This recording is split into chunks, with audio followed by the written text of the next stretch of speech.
Good evening, and thanks for being with us here on Wisconsin Tonight. A new book out recently detailing a Wisconsin murder that just gripped the state. No question about it. The book, The Innocent Killer, explains the story of Stephen Avery's wrongful conviction of rape in 1985 and the murder of Teresa Halbach. Joining us now, the author, Michael Griesbach, was also the Assistant Manitowoc County District Attorney. 18 years in prison for a crime he did not commit. 2 years later, really horrific things happened. Michael, obviously there's more than just a professional attachment to this. There's more to it. What do you find so fascinating about this entire story? Well, you know, there is more to it than just the professional part to it. I was a prosecutor in the county where this happened. I'm still a prosecutor there.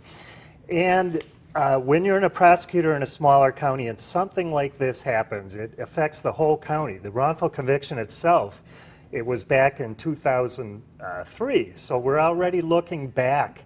How many years is that? Right. 12 years. Right. And that is not a good part on law enforcement's part or the DA's office's part. We felt a certain amount of responsibility even though we weren't there for what happened. And it was a very difficult thing to see what occurred through further investigation. We took the case to the Attorney General's office, had them look at the circumstances of what happened, because no matter who it is, Stephen Avery included, you can't convict someone for a crime they didn't do. Right. And of course, once the murder happened, it becomes so much more personal. It's Right. so tragic for everyone involved. Such a horrific crime, just Right. hideous. So what made you decide to write this type of book? I mean, what was the inspiration behind it? Yeah, you know, I think the book is an attempt to look in depth. The whole state and parts of the country heard about this case, of course, but we heard snippets, much like you all. That's all you can really do on the news, right? So in the book, I investigated any relationship between the two cases, how the wrongful conviction happened, what could have been done differently.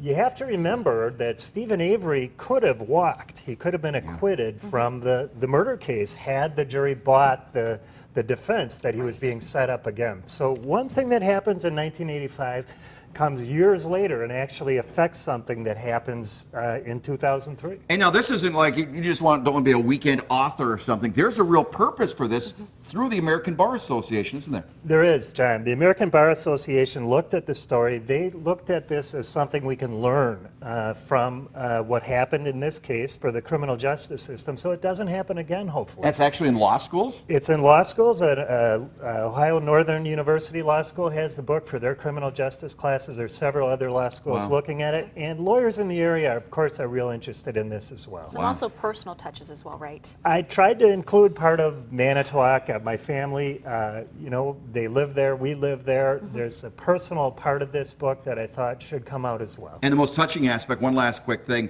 the woman who was raped years and years ago. From the wrongful conviction. wrongful Right, conviction. Penny Beernsten, and she would be glad to use her name. Penny has, after she was assaulted, she felt horrible once Mr. Avery was exonerated. It was clear that the person she thought did it wasn't guilty. And she felt even worse, of course, when Teresa Halbach was killed. Amazing stuff. Horrific, but Yes, amazing absolutely. stuff. And again, A people can learn must from read it. for Must sure. read. For more information about the book, The Innocent Killer, just visit our website, NBC26.com, and click on the stories. Thank you so much.